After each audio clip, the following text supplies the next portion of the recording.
Assalamualaikum warahmatullahi wabarakatuh. Perkenalkan, nama saya Ida Lutfiana Salsabila, NPM 2012110059, kelas PGSD 4E. Nah, di sini saya akan menjelaskan materi tentang peduli terhadap makhluk hidup, yaitu di kelas 4, tema 3, subtema 1, pembelajaran ke-1. Nah, sebelum kita memasuki ke pembelajaran pada kali ini, kita akan mengetahui tujuan dari pembelajaran terlebih dahulu. Yaitu tujuan dari pembelajaran ini yaitu yang ke-1 yaitu dengan mengamati gambar, siswa mampu membuat daftar pertanyaan untuk persiapan dengan tepat. Nah, yang kedua, dengan mengamati gambar, siswa mampu membuat pertanyaan tertulis menggunakan kosakata baku dan juga kalimat efektif untuk persiapan wawancara dengan benar. Nah, yang ketiga yaitu dengan mengamati gambar diharapkan mampu menumbuhkan rasa peduli terhadap makhluk hidup pada diri siswa. Nah, selanjutnya yaitu kita memasuki ke materi. Di situ sudah ada gambar.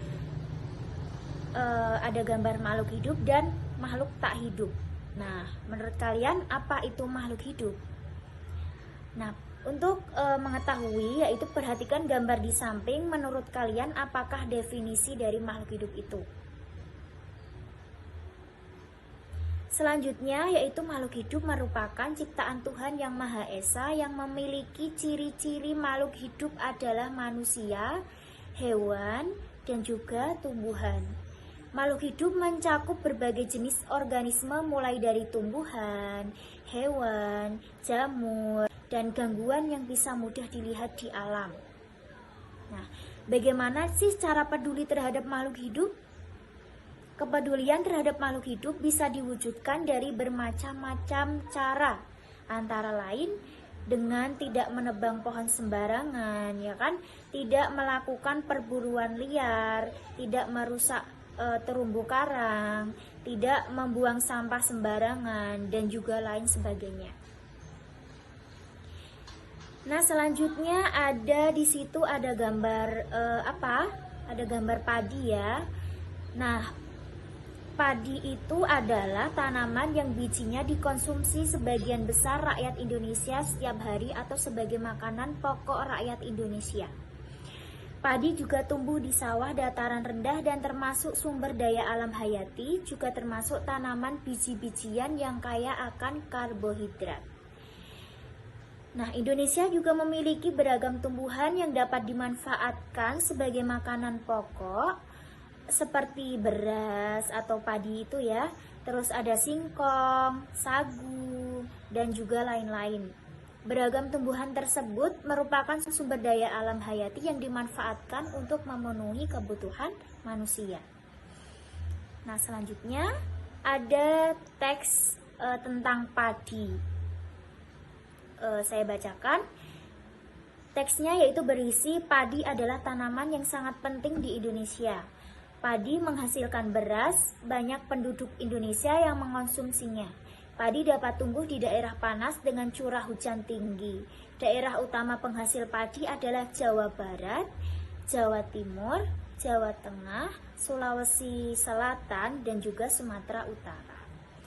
Karawang, Jawa Barat dikenal sebagai lumbung padi nasional. Pertumbuhan padi dibagi menjadi 3 tahap besar. Yang pertama, ada benih atau biji padi dimasukkan ke dalam karung goni dan direndam satu malam di dalam air mengalir supaya berkencabah benih terjadi bersamaan. Selanjutnya, benih-benih ini ditanam di lahan sementara. Bibit yang telah siap dipindah tanamkan ke sawah. Biji atau benih tadi akan tumbuh berkecambah hingga muncul ke permukaan. Bakal akar dan tunas menonjol keluar, lalu batangnya memanjang. Petani juga mengairi, memberi partisida dan pupuk pada tanaman ini. Selanjutnya tanaman padi berbunga hingga gabah matang, berkembang penuh keras dan berwarna kuning. Gabah adalah butir padi yang terbungkus dalam sekam atau kulit padi. Gabah ini nantinya yang akan dijadikan benih lagi. Tanaman pertumbuhan padi berlangsung antara 110 hari hingga 130 hari. Setelah panen padi, gabah ditumbuk dengan lesung atau digiling sehingga sekam atau kulit padi terlepas dari isinya. Bagian isi inilah yang berwarna putih, kemerahan, ungu, atau bahkan hitam yang disebut beras. Nah, selanjutnya ada pertanyaan yang harus dijawab. Yang pertama, ada apa isi bacaan di atas? Yang kedua, mengapa tanaman tersebut penting bagi masyarakat Indonesia, atau tanaman padi tersebut kenapa penting bagi masyarakat Indonesia? Yang ketiga, di mana tanaman tersebut dapat tumbuh? Yang keempat, berapa lama proses tanaman tersebut tumbuh? Dan juga yang kelima, apa yang dimaksud dengan gabah?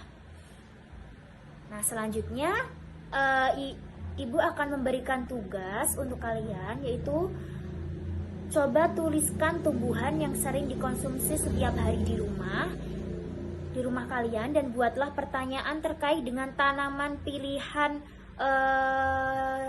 Anda dengan memperhatikan kosakata baku dan juga kalimat efektif. Siswa secara mandiri akan mengamati sekitar rumah masing-masing, yaitu tugas setiap siswa mencari satu tumbuhan yang dikonsumsi setiap hari dan membuat pertanyaan tentang tanaman tersebut. Yang ketiga, siswa kemudian menulis laporan berdasarkan informasi yang didapatnya. Yang keempat, siswa mempresentasikan hasil temuan mereka di depan teman-teman. Nah, itu tugas kalian ya. Cukup sekian dari saya, kurang lebihnya saya mohon maaf. Assalamualaikum warahmatullahi wabarakatuh.